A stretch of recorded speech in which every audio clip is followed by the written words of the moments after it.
Welcome guys, hope you're well.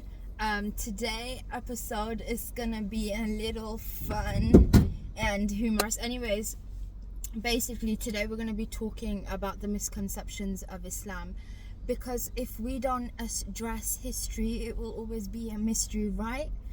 Okay, so I just wanted to say that no matter your race, religion, color, background, where you come from, everything like that, disability, we're all equal as human. We come from Adam and Eve, also in Islam known as Adam and Hawa. Do you want to go on now? Yeah.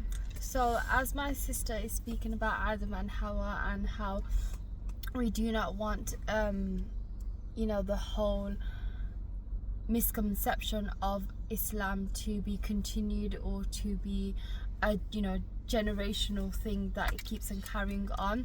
And one thing I was delving into, or just giving some thoughts about, was at the end of the day we all are equal. And one book that came in mind whilst I was studying in school was Inspector Calls. Inspector Call was a book about capitalism, middle class and the working class. So it had 3 levels of society, and I think so Priestley, the reason why he created a book like that is because to analyze and acknowledge that these levels still exist and they need to be eradicated. At the end of the day, in our faith, we believe that Islamically one day we are going to be it doesn't matter about your level in society, you're going to be gone. You're going to be taken by God, by the same angel, and you're going to be taken with the same cloth. So it's going to be 2 or 3 cloth for men and 5 cloth for women. You guys are not gonna fly with your Ferrari and Mercedes cars in the sky and reach paradise by the time. But also, can I add to the thingy? So to Priestley, if you guys have read his work about his book, obviously about Inspector Calls, that was my favorite book. It goes to show that Eva Smith, she was the representation of the working class. She was. And then the Burling family and Gerald Croft, they were the capitalism. They're basically the high class. One thing, can I just make that point? So one thing I was just also thinking about was at the end of the day, there are rich people that are caring for the poor or caring for the working class and middle class, and they join the whole group, the gang together. They want everyone to evolve, but there are some are just let's just keep the secrets, let's just be the ones who are evolving throughout our days, years, for our family. It's just like a family chain that's gonna be like an investment, and it's gonna just continue on like that. They don't look out for people who are middle class, people who are working class, because at the end of the day they don't want us middle class people or working class people to evolve like that. And they don't want us to know the secrets that they know in how they scaled in their business and became people who are capitalists. So it's very important as people know your studies in what you want to become, know your ambitions, know your dreams, but don't deem people down like how they deemed Eva Smith. Don't dim people's light, because it's not going to get you anywhere in your future. So I just wanted to add the fact that the writer Priestley, I feel obviously his intentions of writing this book definitely could have been the fact that he is warning future generations that if you guys act divided and separated in society, this is going to be the consequence, and it's going to repeat, history is going to repeat for itself. But then I also feel like it could have been a sign he was showing us, oh my gosh, look, from the past this was happening as well, so it's going to carry on. It's going to be a generational tie, if you think about it. But then I think he knows it's going to continue on, because people's mindset is so big-headed. I'm not saying all, I'm just saying certain people, and just because the wealthy know certain things, why just keep it with you? For example, in the Islamic history, the reason why Ottoman Empire standard for so long, it's because they had strategy, they had technique, they had a group, a foundation. Wait, can we pause that? They loved each other. Okay, It doesn't say that matter. part again. You got loads of lipstick here. You can see it. It doesn't matter. I Okay, don't you care. don't- okay. They really they stood by each other, Yeah. and I think so it needs to still continue like Like that. that, yeah. People, at the end of the day, we are the ummah of the Prophet sallallahu alaihi wasallam. We need to be together in order to conquer what is for us, what was just unite every religion. At the end of the day, we don't want division. We want everyone to come together, and we want victory, like for example for the people of Palestine. At the end of the day, we came from Adam and Eve. We believe that majority of faith believes that. Yeah, they do. There's There's similarities between Christianity, like for example Judaism, in and the Islam. Bible and Quran, it doesn't speak about capitalism, working class, middle class. At the end of the day, we're one. Yeah, we are one. We And become, also, we what is scale up in the one levels. Body? Speak about the one body. That like if you kill one person, it's Yeah, also and because for humanity. example, there's a hadith about if you kill one soul, it's like you have killed the entire humanity, and if you have saved a person's life, it's like you saved the whole ummah. So if you are a person who are making changes, writing, you're speaking out, giving lectures and stuff about how to develop the next generation, because it is the next generation at the end of the day.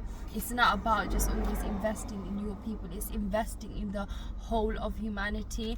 Because look at there was one of the companions who, because of him, zakah wasn't needed. Is anyone who became a billionaire upholded his actions? No one did. It's just I'm keeping that millions and billions for myself and my family. Nobody cares about the outside people, and you doing that, Allah's not gonna put barakah in your wealth. And there are certain people who are investing in other people, in what they're doing, and I rate you. Yeah. So going back to the title, you might think how does this whole thing link? We're going to be delving into and speaking about points that the Muslim society negatively always faces, the things people assume, and just basically the misconceptions. And the reason why we wanted to speak about Priestley's work here is obviously it does have a link to it. It has a value. It has a in value. Our society. There's a lesson to be learned. So should we start with the first one? Yeah. So the first stereotype, and I think this one's always going to be at the top, Muslims are terrorists. What do you need to say about that? Always have been called that and are still called that. So my intake in that is there's we had this conversation before, making this. Yeah, we always do. Literally, like our sisters, every single time we watch a movie, like for example CIA or agents, agents spy movies, like action. It's like they're telling us something. I know you guys are telling us something. I know. We know down, it. We clicked on, babes. Yeah. I know what you're saying, bro. It wasn't the Muslims. It was the whiteys. We know. We know what you guys did. Yeah, you guys are literally spilling the tea for us. I know. Thinking we're drinking it as we It's go. basically like that. Everyone portrays us Muslims as just because we're hijabs, just because we wear niqab, just because we're jilbabs. Ninjas. We're ninjas in the building together. Today, I don't know, man. We're undercover or something. Do we look undercover by just covering our face? No, we look beautiful in our own way. Nah, get away from me. You got a bomb under that hijab. Bro, yeah. we're not that you guys should we're be not that into engineering. Flipping out. You guys should be concerned whether she has a bomb under her hijab or she bald under the hijab. I know. No, but what I'm trying to basically say is movies, they give us the truth. They tell us that it wasn't you Muslims, it was, you know, the whiteys in the background. Yeah, basically. No, it's just not white people, it's just who are doing the government's job. Yeah. It's always the governments. They have the agents, they have There's a big agenda. Okay? You know, mysterious people who are working undercover. I know, spies. And blaming it on the Muslims. Okay, shall I go with the next one? Okay. Wait. Don't So, if you, one thing, last point I just want to quickly make in that point is, if you have that mindset still, oh, every Muslim's, what's it called, they're oppressed whilst, you know, covering themselves, terrorists, because I cannot remember what happened in 9/11 and I have that still mindset. You are back-minded. Develop your knowledge. Don't let history repeat. And expand yourself and meet Muslim people and, you know, speak to them about, you know, the history and what they had to face. Because of you guys 9/11 thing, Muslim had to face murder, abuse, Islamophobia, harassment, so much things, sexual harassment as well. Like, we went through so much. At the most. Do you remember that time? Was it 3rd of April? They sent a letter to the EDL to basically, you know, like they get points or they get money for throwing acid or taking a hijab off. Do you remember that? Yeah. Back in it was so flipping sad because I remember I was little back then. I was like, wow, is this how much we're hated? Like, there must be something that they know about us that we don't. But our yeah, faith is very renowned. Okay, shall I? Very strong. Yeah. So the second point that I wanted to make, obviously looking back from my experience, back in when I was in secondary school, I think I was in year 10, so I was like 15 years old back then. But basically we, our teacher was like, we had to do a presentation and, you know, basically talk about something important, something that can, you know, benefit society, something that people can learn and be educated on. So I was like, why not? It's the best time to talk about basically my presentation, which I passed.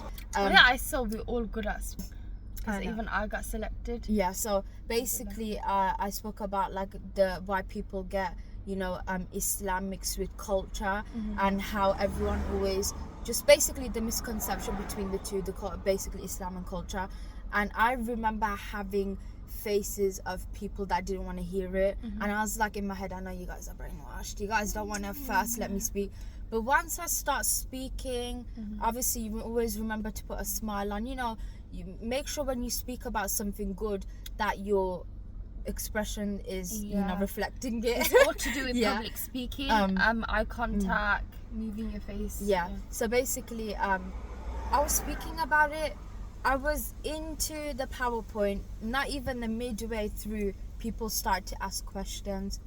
Through the ending, basically the teacher was like to everyone, if you've got questions, leave it for the end. That's how interesting it was, what I was talking about.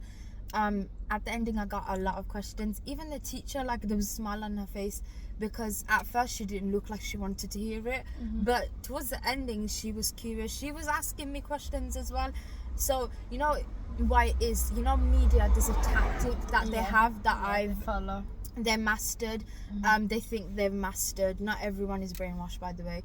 But they think that, if we brainwash these people, they will never ever go to the you know, they will never ever take the steps to go ask Muslim face to face about, are you a terrorist, you have a bomb under hijab? Because I know for a fact people see this online, they brainwash themselves, they never ever dare to go speak to one and educate themselves. Like, look at what's happening, the conflict in Palestine, like not conflict, the issues in Palestine. With what happened in Palestine, I feel like it opened people's eyes, hearts, faith. I feel like different culture, ethnicity start uniting, and religion, definitely, because it's not the Muslims, it's these government people, it's these people in hierarchy they that want are to messing separate, with the system. divide That's us, what it is. Like, at the end of the day, when we said that we're going to speak about two taboo topics, we are going to speak about taboo topics. I don't give a shit who's going to come and like I was going to say something. Like, have you ever realized how the government agenda obviously is already separating us for who we are?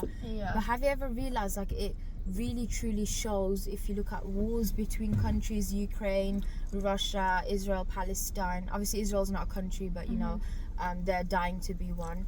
And then other countries like Bangladesh, Pakistan, India. Do you remember what happened like that? You know, we should do a podcast on that. Yeah, we should. Because, you know, go back to I our love my roots. Pakistani people, my Indians. I love my Bengali people, my Pakistani, my Indian. I love everyone, to be honest. Everyone, yeah. To be honest, I will, you know, when I meet someone, no matter your race, color, judgment, I'll always respect you. I'll always love you. Yeah, for who you are. But basically, what I was trying to say is that, like, it's so funny when you see these countries are fighting against each other. But then when you look who was involved, it was always USA, UK. Somehow they needed the tea to be served. Somehow they wanted some of the tea. They wanted some report. They wanted some extra job, extra money to report it back to the world. They love the gossip. You know, I hate. You know, if ever you're gonna hold gossip Drama, parties, always invite people. You must always invite them because they're gonna like it. Okay, do you want to go to your one now? Okay, now it's a third point. We've done that really well. Something that we can make from that is, I don't understand, like some people who are back-minded, they're always I don't know what it is. I think so it's who they learnt it from or what they have heard. The Prophet ﷺ got married in a young age, and that he was what's it called, womanizer. Yeah, a pedophile. Yeah, he was a pedophile. He was a womanizer. No, he was not. You just got the history wrong, like how people are getting Israel and Palestine wrong. So the Prophet ﷺ was engaged to Aisha radiallahu anha while she was young. But one thing you need to understand, let's go into a deep talk, right? When did your mom get married? I'll tell you when my mom got married. She got married when she was 15. 15? Yeah. And wait, when did your grandmother get married? My mom got married when she was 12. Okay, now let's go. Wait, when was this? In 18s or 17s, God knows. My mom got married in the 90s, but what I'm trying to say is their one was decades away. So don't you think by using your brain, if that brain cell is working, if your together grandmother like got this, married while she was 12, your mom got married when she was 15, they were mature, their brains are not like cooked like ours. Definitely was. They got married and what's it called, engaged when she was 9, Aisha radiallahu anha. Don't you think that their era was a bit different to ours? Is your brain braining now? I think is it getting cooked now? I think people thought way before us there was a different type of social media. Yeah, that's what it is. Kind of, and like, then he got married after years to her, because he got married to Khadija radiallahu anha because she proposed to him, and then he got married to Aisha radiallahu anha. Just get your history correct, and by understanding your family's lineage and when they got married, that will develop in your brain, the cells. Okay. And also, guys, have you realized something? Maybe you guys might not be educated on it, but you know, also the Prophet, he didn't just get married to any woman. He got married to widows. And Allah said that. Do you guys, I think men nowadays, because they're too horny and too much is going on, I think they're like, yeah, you know, because I'm a Muslim, I can take the advantage of using that rule of marrying 4 wives. But they never think about that. They can't even do the one. They forget the one who is the one. But like, Allah said, if you are financially stable, if you're actually gonna care for your 4 wives, take care of them. Remember, the Prophet got married to a widow. Why do you think? It's because she didn't have a husband. She didn't have anyone to support her. So the Prophet became her support system. Okay. Okay. His shoulders, basically. He became the wings. But some people think marriage is about just doing that one thing. That's one thing who were widows and who divorces. And the Prophet ﷺ, like, you know, the point of Islam is strict. Islam is not strict. The Prophet ﷺ used to have races with Aisha radiallahu anha, as well as crack jokes, you know, play. You know, he used to put his head on her thighs. Like, wow, that's just like, I don't know, that's like couple things. It's just so cute. Like, I just find, like, when I read hadith like that, I'm like, wow. Like, they have that relationship, and if you are a person who's trying to get your couple relationship stronger, read the hadith of the Prophet ﷺ, read their story, and you would inshallah fix a marriage. Or if you are looking for someone, Allah will make it easy for you. Ameen. So Islam is very joyful. Islam is we know, when I look at Islam, it breaks cycles, it breaks the generational curse, it breaks culture, because culture is a thing that traps every individuals. It's not the religion, it's rather the culture. But people have put these two things together. That's what it is. And Islam is strict, but it's not. It's just your mindset needs to be developed, and research needs to be done, and speak to the correct people. So apparently, and expand your horizon. Modest fashion is only cool when it comes to runaways. Or Kim Kardashian. So do you guys remember that time Kim Kardashian, or whatever you want to call her, the Kardashian? Do you remember she wore like that whole covering thing, like her face was covered. It was all black, innit? It was all black, yeah. On that red carpet. Then it's fine. Then it's modest. It was labeled as the fashion icon. Everyone was like, some were like, what the hell is she doing? We don't even know who she is. Some people were calling a ghost. Some people were saying, we don't know if that's Kim K or if that's just a alien from another universe. Other people were saying that we don't get the logic in this. So what I wanted to say, so when it comes to girls, you know, using their own choice, not being oppressed, not being forced, because for some reason the media really likes putting Islam and oppression together. It's like they're like combining it, as if they're doing a chemistry experiment. But so when a woman's of faith wear a veil to cover their hair because they know why they do, it's called oppression. It's called she doesn't have freedom of choice. But to be honest, the government never give us freedom of choice. Do you guys think you guys freedom of speech? Freedom of speech, especially like people are getting arrested for voicing their opinion. Like Palestine, what happened? You know, all this protest, being arrested for no particular reason, just by sticking up. Wait, you say this UK free of speech. We can speak whatever we want. Let us speak. No, next time arresting. You guys get paid too much, habibi. Yeah, so basically it's just, what I'm trying to say is that don't be double standard. Don't choose when you want to choose your things or your liking, saying that when it's on a runaway it's cool, and when it's women of faith that oppress, like, make it make sense. That's all I'm gonna say. Okay, make it make sense. Because that's not like correct. That means you're saying that, what's it called, if a lady is covered or is naked, for example, if she's naked, she is oppressed because her husband's telling her to be half naked.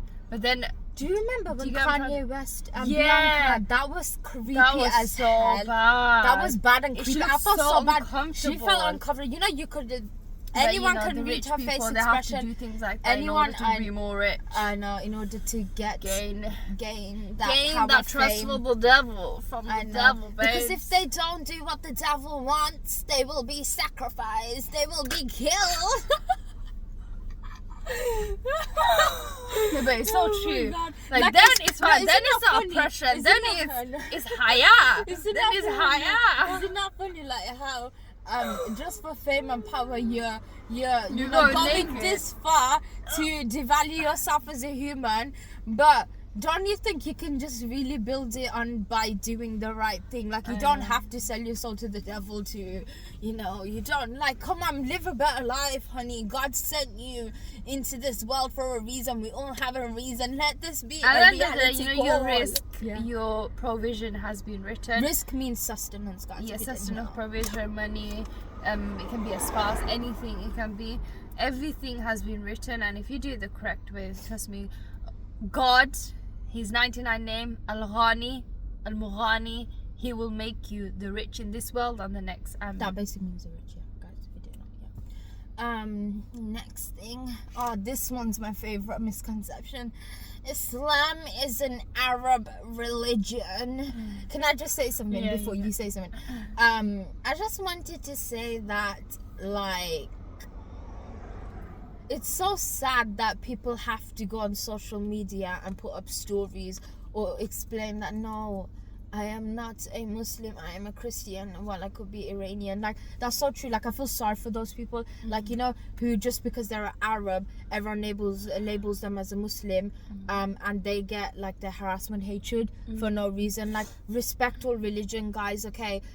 If you didn't know, now you know that, you know, you can be an Arab but you still can be a Christian, you could be a Jew, you know. Do you know that? Yeah, so you can be an Arab Jew. Even in Look Palestine, at Palestine, there's Muslims, there's Christians, there's Jewish people, Buddhist people, or God knows what religion there's. Well, Jewish is Israel people, basically. Yeah, Zionists. There's a difference between the Jews I and meant the the Zionists. So yeah, I don't get that as well. Like, what do you think we are? Because what kind of religion we have? We are Bengalis. Because the Orthodox Jews, they're on the right side of history. But then it's the Zionists that, you know, builded their religion. They're trying to build their country. They've built the religion. They need to build a country. They need to build a history. Yeah. No, but I don't get it. Like, you're saying that way all Arabs are Muslim, then who are we then? But what religion do we have? Habibi, just because the Prophet ﷺ, they came from the Arabian side, you're saying that we are, I don't know what religion to make up right now. The Indian. No, we might as well just make up a religion like the Zionists. I don't know about that. Astaghfirullah. No. I'm being sarcastic. But like, if you think about it, isn't that how they're like? It's a bit common sense. Because you know, Zionism, that was never there. That was never there. Do you know what I mean? I know that. It's just, I don't know. I think it's people's mentality, or maybe people. They're too brainwashed. Some countries or some cities, you know, Islam hasn't. Even in the Prophet's time, Islam wasn't renowned there, or they didn't know about Islam. Yeah, that's true. And people like that would be forgiven because they didn't know about Islam. But now look what we have, how developed it is. We have social media and stuff. You telling me you don't know about Islam? And do you know Islam is a widespread growing religion? I know. You telling me that Pakistanis, Muslims, Pakistani Bengalis, what's it called, Singaporeans, I don't know what you call it. Malaysians. You know, all over the world, bro. When you see hijab, when you say us pray, you say us go and Hajj, Can I just say something? I'm gonna help you guys and say this. I'm gonna hold your hand and say, if you do see a girl with a veil on, don't get scared. She doesn't have a bomb. Trust me, if she has the remote with her, then maybe she might have the bomb. And that's my favorite joke when it comes. You know, like, I'm saying that, you know, for some reason when people see like Muslim girls with veil, they get scared. They're like, the bomb. Guys, alert, red alert. But I'm saying, if you see the remote, then be scared and run away. Do you know what I mean? Okay, maybe the only thing she would be pressing is a light bulb. A light bulb moment. Like the Christmas tree. Okay, what's the next point? If you sin a lot and you don't pray, you're not a Muslim. Some scholars say that, you know, if you don't pray, you're not a Muslim. But at the end of the day, if you're trying to pray like one prayer a day or two or three, then a day is your you know, journey to Allah. Don't go close to Allah because of someone. Go close to Allah because of your own self. Because when it comes to a hardship, you won't turn yourself back away from Allah. You will know that I went to Allah, or I stopped praying, I started reading Quran, I started being faithful, was because of Allah. Because I need him in my life, not the other way around. Allah doesn't need us, rather we need Allah. That's so true. We know prayer, we don't pray for him because he needs glory. It's because he should be glorified. Look what Allah has saved us from. I know. It's what we need. Trust me, you know, even being rich or not being rich, you have a void inside of you. And that emptiness Allah fills with your prayer. You can be rich but you won't be happy, and it's so true. You know, when people say that phrase that I hate hearing, money can buy happiness, I'm just gonna tell you guys my opinion on this, but that is bullshit. That is number one bullshit. I think that is fake. Facade. Because trust me, I want a rich person coming next to me. Yeah. Can I just speak? Yeah. I know that I know that sometimes that like when you first get the wealth, you get happy. Like, oh my gosh, that's satisfaction. But have you ever realized you buy that thing you wanted, and then you leave it in the side, then you're buying the next thing, you use it a bit, you leave it on the side. Does it ever satisfy in life? It doesn't. You know what is true happiness? It's being around your loved ones. The little things. It's, you know, being on top of your faith, especially. It's just the little things as well. Yes. It's like, don't take them for granted, guys. You know, seeing people. The nostalgia will ruin you. Seeing people convert. It's like seeing those poor people, you know, eating. It's so sad. You know, whilst giving them, like, you know, buying their groceries to do charity. Yeah. Like seeing them smile, you know, with the money, the little money that you know we it give, makes or you like give, appreciate what you have and in life. the food, and it's just like, that's what I want. Yeah. I don't want anything else. Yeah, I want to see those you know what we need people to do? I want to help, like, people think they're inferior, but really they're the ones of Jannatul Firdaus al-A'la. My life goal, it's always been a dream when I was a little kid. I've always wanted to do charity work. Yeah. What's it called? Seeing like organizations who do charity work hire us. I know. I love charity work. I'd get so happy. Kids. I love like kids. You don't know how much my day will be made just knowing that I've made someone's ass day. Like, I think that's why I'm a giver. I like giving things to people. Same. I love giving. We both like giving, guys. Yeah, I think we get so from happy. our parents and grandparents. Yeah, it's always been like a generational thing. Yeah.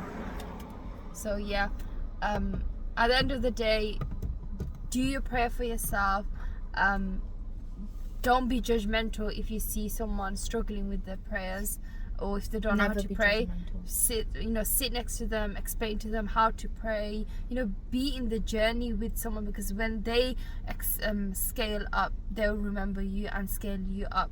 When you give, Allah will bless you more. Yeah. And remember, don't judge a Muslim's journey. At the end of the day, you can be fully, like, for example, you know, one thing I was speaking about you and Babi, that a girl can be fully covered, like from top to bottom, and then a girl like me who maybe shows a bit of my scarf, but I know the journey that I'm going through.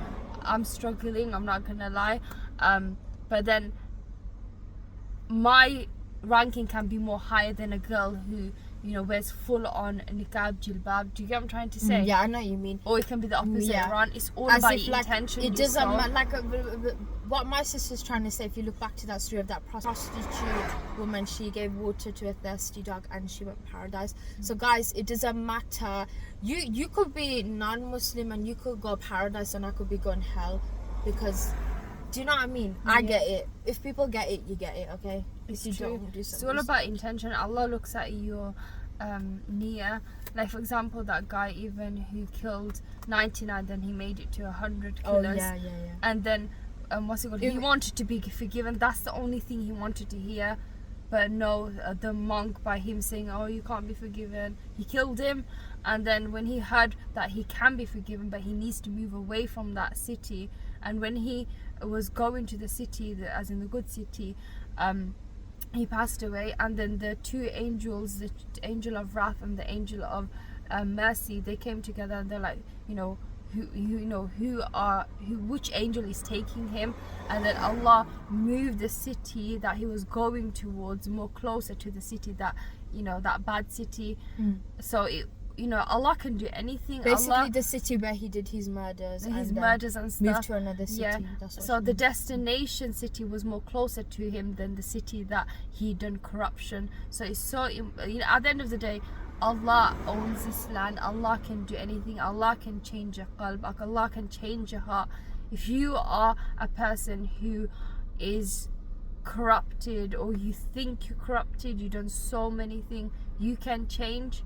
And Allah is the most forgiving. You know, changing is never too late. Whoever's put, if you guys do have that type of mindset, you should change it, because, you know, if you want to change, if you're really sincere about how you feel, or you know, whatever, whatnot, like if you're sincere about taking that path in life, that route in life, you can change. It's never too late. And just make sure your intentions are good and you're doing it for a good reason and a good cause. And how it falls under the misconception of Islam, for example, if you are a person who is an ISIS person or governmental person that is causing corruption for us Muslims, Government funded. Government funded people, you causing corruption or causing problem for us Muslims. Remember, at the end of the day, you need to answer to God. You need to understand. At the end of the day, yeah, fair enough. If you're atheist or whatever you are, you might have different beliefs and stuff. But one day, you don't know that you're going to be questioned. You're going to be questioned. You are going to be questioned for your actions, and if you are messing around with someone's faith or someone's identity, God is going to get you to account. Yep, that's true. So you rather change your ways. Yeah. So remember, guys, these stereotypes, they aren't just wrong, they're dangerous. And we're done being quiet about it, okay? Someone's got to say something. Someone's got to be authentic, real. So yeah, so that was what it was about today. This is what's going on.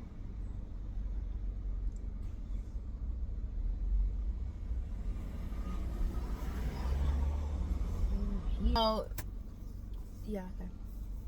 So guys, to wrap it up, I just wanted to say these, misconceptions, stereotypes people have about Islam could be either they're brainwashed or, they're not educated, because there are people that are not educated, and you just gotta be, polite and explain it to them in a good way, because some people think that we're like, forcing them, or we're oppressors, or we're the oppressed ones. I don't know, sometimes they get muddled up, the two words, the government do. They call us oppressor, then they say we're being oppressed, but by who? Anyways, yeah, so they confuse themselves basically in the thingy. They pull the wrong strings and then they make a tangle, and then there's a knot, and they don't know how to fix that knot. But anyways, we're done being quiet about it, so that's why we spoke about it in this podcast. It's very important to seek knowledge, in the correct way, as well as there's a dua that Allah give us beneficial knowledge. Always seek that, gain beneficial knowledge, not knowledge that will corrupt your mindset or corrupt who you are, your thinking. And speak to people. At the end of the day, I love speaking to people because it opens doors, it opens different mindset and stuff. I mean, I do like speaking to people, but I'm just very shy. Like, no matter I'm who shy you in are, the camera. I feel like I don't know what I'm talking about, but in real life I know what I'm talking about. You are not camera shy. You do. No, I feel now I am, but I'm not gonna lie. Sometimes I feel like my words, I don't know how to articulate it properly. And when I'm like face to face, when I'm speaking to someone, I can articulate my voice because I don't public speaking and stuff. But then again, with camera, for some reason, I feel like I don't know. It's like it's gonna kill me. So like, it doesn't matter who you are. I'll never just speak to you because I'm very shy. Unless you guys you're working on it. Trust me, you're really like. Trust me, you changed, Abida. You developed yourself. Allah my back. She I can like, speak. You know what? I feel like, I have to be put on the spot to be doing the thing. Like, it's always. But you get it done eventually. But I stress so much. It's stress. But I'm so shy. So if you ever meet me, like, Just take it one step at a time. If you guys ever do, like, inshallah, I mean, but when we do start getting like fans and stuff, I feel like I'd always be the shy one. I'm not giving you dirty looks. I'm giving you hugs only for the girls. I think I'd be more of the shy one and pretending like I didn't see anything. No, I'll be the one. I'll be the talkative. I feel like she would push me to like be talkative. My sisters have to speak. That's with all my sisters. They need to speak. She's always been the extrovert, and I've always been the introvert. I'm not the only one who's doing the talking. Because generally. Anyways, guys, that was it. Hope you liked it. Bye bye. Black and white love. Red and cream gold. What's it called? Misconception of Islam. Misconception. Wait. Actually, we wore the bold Wait, colors. should- When they can use the word misconception and the colors come in the head. Red, danger. Black, dangerous. White. Oh yeah, Islam, guys. Do you know what it means? Pure. Peaceful. Peace. Not pure. I meant peace. Yeah. It means peace. And submission to God. Bye bye, guys. Bye bye. Subscribe, like, comment, subscribe. Okay.